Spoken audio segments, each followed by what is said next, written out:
శనైశ్చరుడు మనకి ప్రస్తుతం మీనరాశిలో ఉత్తరాభాద్ర నక్షత్రంలో ఉండే శనైశ్చరుడు రేవతి నక్షత్రంలోకి మారుతున్నాడు. ఇది ఒక సంవత్సరం పాటు ఉంటాడు అక్కడ దాదాపుగా. మీనరాశిలో తన ఫ్రెండ్లీ నక్షత్రం మీద వెళ్ళినందుకు మేషం వారికి అంటే మీకు ఎటువంటి ఫలితాలు ఉంటాయి, అదేవిధంగా మనకి మే 16వ తేదీకి శని జయంతి వస్తుంది. ఆ రోజు మీరు చేసుకోవాల్సినటువంటి పరిహారాలు ఏమిటి, మరియు దాంతోపాటు మీకు ఏలినాటి శని కూడా నడుస్తుంది కాబట్టి మీరు చేయవలసినటువంటి పనులు ఏమిటి, అదేవిధంగా మీరు ఎటువంటి విషయాల పట్ల మీరు జాగ్రత్తగా ఉండాలి, ఏ దేవతారాధన చేసుకోవాలి, ప్రత్యేకంగా మీ యొక్క జన్మజాతకంలో ఉండే గ్రహస్థితిని బట్టి మీరు ఎలా ఉండాలనేటువంటి అంశాలు చెప్తుంది నేనైనప్పటికీ చెప్పిస్తుంది సాక్షాత్ లలిత అమ్మవారిగా భావిస్తూ ఆ లలితాంబిక అమ్మవారి యొక్క అనుగ్రహం మీకు పరిపూర్ణంగా కలగాలని మనస్ఫూర్తిగా కోరుకుంటూ, ఇక్కడ ప్రస్తుతం ఎల్నాడు శని చాలామంది భయపడుతుంటారు. ఎల్నాడు శని అమ్మో ఏదో అయిపోతుంది. ఇక్కడ ఒకటే గుర్తుపెట్టుకోండి, నేను చాలాసార్లు చాలా ఉదాహరణలు ఇచ్చాను. శని భగవానుడు కనుక ఎల్నాడు శని కానీ అర్ధాష్టమ శని కానీ అష్టమ శని కానీ ఉన్నప్పుడు మనకి డిలే అవుతుంటాయి, కానీ ఏది అవ్వకుండా ఆగదు. పెళ్ళిళ్ళు అవుతాయి, పిల్లలు పుడతారు. సీఎంలుగా పిఎంలుగా అయిన వాళ్ళు ఉన్నారు. నరేంద్ర మోడీ గారు కానీ, జగన్ గారు కానీ, మన చంద్రబాబు నాయుడు గారు కానీ, స్వర్గీయ ఎన్టీ రామారావు కానీ, చాలా ఉదాహరణలు చెప్పాను. వాళ్ళు తీసుకోండి, మీరు ఆ డాటా తీయండి. పర్టికులర్గా ఆ టైంలో వాళ్ళకి శని పీరియడే నడిచింది. అయితే ఇక్కడ మీ జాతకంలో 12వ స్థానంలో అంటే మీ పర్సనల్ చార్ట్ పక్క పెడితే గోచారంలో ద్వాదశ రాశిలో అంటే 12th హౌస్లో ఉన్నందుకు మీరు ఈ టైంలో ఇన్వెస్ట్మెంట్స్ చేసేటప్పుడు దేనికైనా మదుపు పెడుతున్నాము, లాంగ్ టర్మ్ ఎంపిక చేసుకోండి. షార్ట్ టర్మ్ ఎంపిక చేసుకుంటే ఏమవుతుందంటే అనవసరంగా ఇబ్బంది పడతారు. అంటే ఏముందిలే సాయంత్రం కల్లా డబ్బులు వస్తాయి, నెలలో వస్తాయి, వారంలో వస్తాయి అని ఇన్వెస్ట్మెంట్ చేస్తారు కొంతమంది. అలాంటప్పుడు డబ్బంతా తీసుకెళ్ళి అక్కడ ఇన్వెస్ట్మెంట్ చేయడం వల్ల ఇబ్బంది వస్తుంది. కాబట్టి లాంగ్ టర్మ్ అంటే ఏదో తొందరగా వస్తుందనే ప్లానింగ్ కాకుండా లాంగ్ టర్మ్ చేసుకోండి. బుధుడి యొక్క నక్షత్రం మీద సంచరించేటప్పుడు సర్వసాధారణంగానే మీ యొక్క లగ్నానికి మేషం వారికి బుధుడు శని ఇద్దరు కూడా పూర్వజన్మ కర్మకారకులు అని చెప్తూ ఉంటారు. కాబట్టి పూర్వజన్మ కర్మకారకులు కాబట్టి పూర్వజన్మ కర్మను యాక్టివ్ చేసింది దాంట్లో ఉంటాడు. ఎప్పుడైతే శని మీకు రేవతి నక్షత్రంలోకి ప్రవేశించాడో ఆ రకంగా మరొక విషయం ఏంటంటే ఇక్కడ మీకు మరి ఈ రేవతి నక్షత్రంలోకి ప్రవేశించిన శని మంచి ఫలితాలు కూడా ఏదో ఒకటి ఇవ్వాలి కదండి. అంటే ఖచ్చితంగా ఇస్తాడు. అందులో ఒకటి ఫైనాన్షియల్ గ్రోత్, ధనపరంగా ఖచ్చితంగా అభివృద్ధి ఉంటుంది. వివాహ సంబంధించినటువంటి విషయంలో బాగుంటుంది. కాకపోతే ఇక్కడ ఏంటంటే ఈ ఉద్యోగ సంబంధించినటువంటి అంశంలో బుధ నక్షత్రంలో సంచరిస్తున్నందుకు ఉన్న ప్రదేశము కాకుండా ఇతర ప్రదేశాలకు మారడం ద్వారా అభివృద్ధి ఉంటుంది. అంటే ఒక రాష్ట్రంలో ఎగ్జాంపుల్ తెలంగాణలో ఉన్నాం, మెడ్రాస్ వెళ్ళడము, బెంగళూరు వెళ్ళడము, లేదా బాంబే వెళ్ళడం, ఇలా లేదా బాంబేలో ఉన్నాం ఇంకో ప్రాంతాలకు వెళ్ళడము, ఈ రకంగా మార్పు వల్ల మీకు మంచి ఫలితాలు వస్తాయి. అయితే ఈ సమయంలో మీరు ప్రేమ వ్యవహారాల విషయం కావచ్చు, ఏదైనా ప్రాపర్టీ తీసుకునే అంశంలో కావచ్చు, మరియు కొంచెం వాహనం మీద వెళ్ళేటప్పుడు కూడా అతివేగం అనేటువంటిది పనికిరాదు. అందులోనే తాతగారి ఆస్తి సంబంధించినటువంటి అంశాలలో తొందరపాటు నిర్ణయాలు ఎట్టి పరిస్థితుల్లో కూడా మీరు చేయకండి దయచేసి. ఇక మీరు నిత్యము చేయవలసింది, ఎల్నాడు శని నడుస్తుంది కాబట్టి శనివారాలు ప్రత్యేకంగా శని భగవానుడి దగ్గర దీపారాధన చేయండి.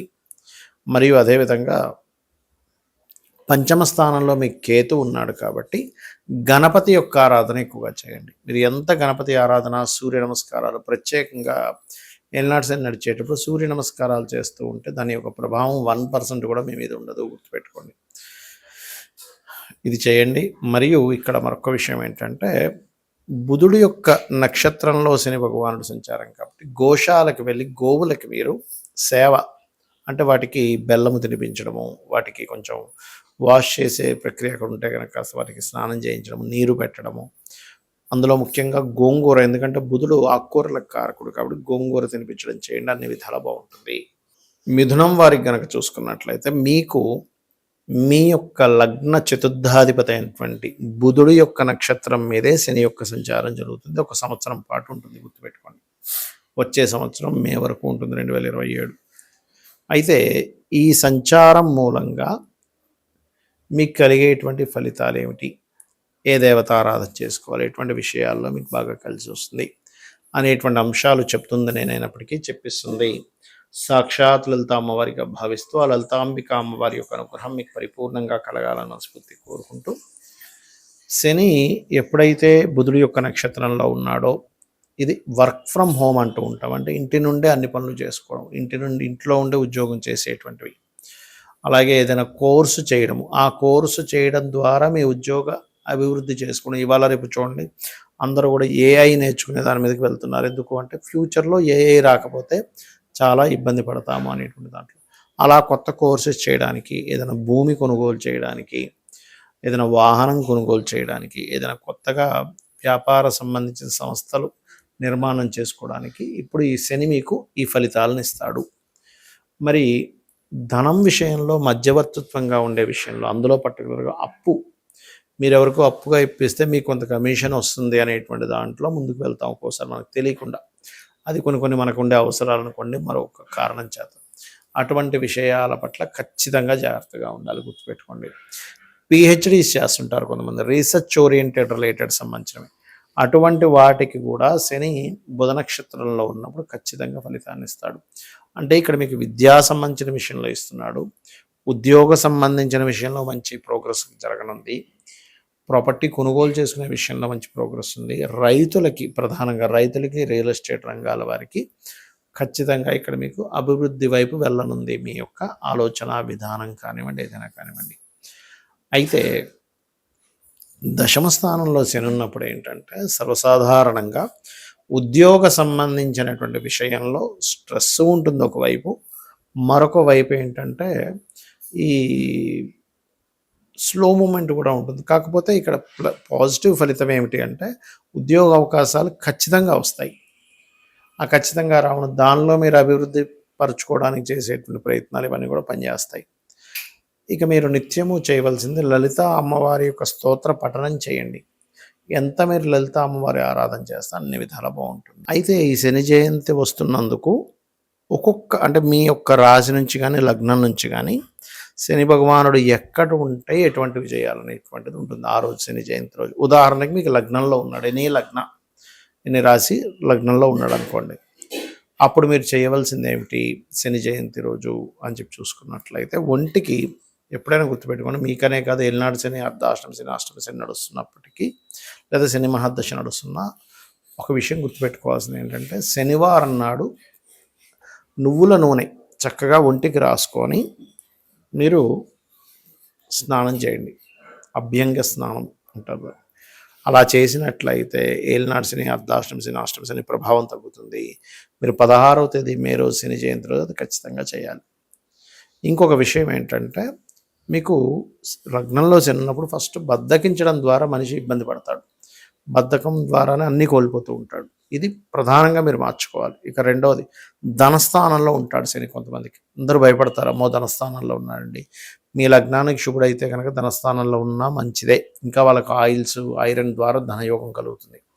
అయితే ధనస్థానంలో ఏ గ్రహం ఉన్నప్పటికీ కూడా ఆ గ్రహం సహజ శుభగ్రహమా, సహజ పాపగ్రహమా, పాపకత్తిరిలో ఉన్నాడో శుభకత్తిరిలో ఉన్నాడో చూసుకోవాలి. గురువు ఉన్నంత మాత్రం మంచి చేయాలని లేదు, శుక్రుడు ఉన్నంత మాత్రం మంచి చేయాలని లేదు.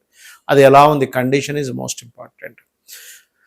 ఆ యొక్క శని యొక్క ప్రభావం మీకు మంచిగా జరగాలి. సరే బాలేడు, 2వ స్థానంలో ఉండి, అలాంటప్పుడు మీరు ఏం చేయాలంటే బెల్లముతో చేసినటువంటి పదార్థాన్ని అమ్మవారికి నైవేద్యంగా కనుక పెట్టినట్లయితే 2వ స్థానంలో ఉండే శని యొక్క ప్రభావం మీకు ధన సంబంధించిన విషయాల మీద ప్రభావం తగ్గిస్తుంది. అలాగే 3వ భావంలో ఉన్నాడు ఉదాహరణకి మీకు శని, పరాక్రమ యోగము, పట్టుదల ఎక్కువగా ఉంటుంది, ఇవన్నీ చెప్తారు శాస్త్రాల్లో. కానీ 3వ స్థానంలో శని ఉన్నప్పుడు ఏంటంటే, మీరు ఏదైనా ఒక ఆలయానికి రోజు నడుచుకుంటూ వెళ్ళి రావడం చేస్తుండాలి. 3లో ఉన్నా 10లో ఉన్నా గుర్తుపెట్టుకోండి. అప్పుడు ఏమవుతుందంటే, ఇంకొకటి, తైలము శనివారం నాడు మీద వేసినట్లయితే మీరు మాట్లాడే కమ్యూనికేషన్స్ వల్ల ఇబ్బంది అనేటువంటిది రాదు. అదేవిధంగా శని యొక్క స్తోత్రాన్ని రోజు పఠించాలి 3వ స్థానంలో ఉంటే. నీలాంజన సమాభాసం రవిపుత్రం యమాగ్రజం ఛాయామార్తాండ సంభూతం తన్నమామి శనిచ్చరం చదవచ్చు. అలాగే 4వ భావంలో ఉన్నాడు. ఇక్కడ చాలామందికి ఏంటంటే 4లో ఉన్నాడండి, ఏమి కొనకూడదు, ఏమి చేయకూడదు, మనకి విద్యాకారకుడు పాడైపోయాడు అంటారు. కాదు, లాంగ్ టర్మ్ కోర్సెస్ చేయడం ద్వారా కలిసి వస్తుందని అర్థం. లాంగ్ టర్మ్ ఇన్వెస్ట్మెంట్స్ ద్వారా కలిసి వస్తుందని అర్థం. 4లో ఉన్న 12లో ఉన్న గుర్తుపెట్టుకోండి. అయితే 4లో ఉన్నప్పుడు మరి మందబుద్ధి ఇస్తాడు, చదువు మీద కొంచెం ఇబ్బంది ఇస్తాడు అనుకుంటూ ఉంటారు. అది కొంతవరకు అది పాడైతే కొంతవరకు నిజమే, కానీ అన్నిసార్లు అది నిజం అవ్వదు. ఎందుకంటే 4వ అధిపతి బాగుంటే మంచి ఫలితాలు కూడా ఇస్తాడు. అయితే ఇక్కడ తల్లిగారు ఆరోగ్య విషయంలో జాగ్రత్త పడాలి 4లో శని ఉన్నప్పుడు. ఇది ప్రధానంగా గుర్తుపెట్టుకోండి. అలాగే మీరు నల్లటి వస్త్రాలు లేదా నీలము రంగు వస్త్రములు ఎవరికైనా దానంగా ఇస్తూ ఉండండి 4లో శని ఉన్నప్పుడు. ఇక పంచమ శని అనగానే అందరికీ ఏంటంటే మందబుద్ధి, ఆలోచన సరిగా ఉండకపోవడము, లేకపోతే సంతానం ఆలస్యం అనుకుంటారు. అది మీకు శుభుడైతే ఆలస్యం కాకుండా త్వరగా కూడా ఇస్తాడు. పాప అయితేనే ఆ రకంగా ఆలస్యం జరుగుతూ ఉంటుంది. అలాంటప్పుడు మీరు చేయవలసింది ఏంటంటే దత్తాత్రేయుడికి సంబంధించినటువంటి జయంతి రోజు, లేకపోతే శంకర జయంతుల రోజు మీరు బెల్లముతో చేసిన ఉండలు ఏదైనా పంచడం కానీ, మరియు అదేవిధంగా మీరు ప్రధానంగా కాలభైరవ అష్టకం, కాలభైరవుడికి సంబంధించిన అష్టకం రోజు చదువుకున్నట్టయితే పంచమ శని యొక్క దోషం పోతుంది. ఇక 6వ భావంలో శని ఉన్నాడు, చాలా మంచిది. ఎందుకంటే శత్రు నాశనం అంటారు 6లో శని ఉన్నా కుజుడున్నా కూడా.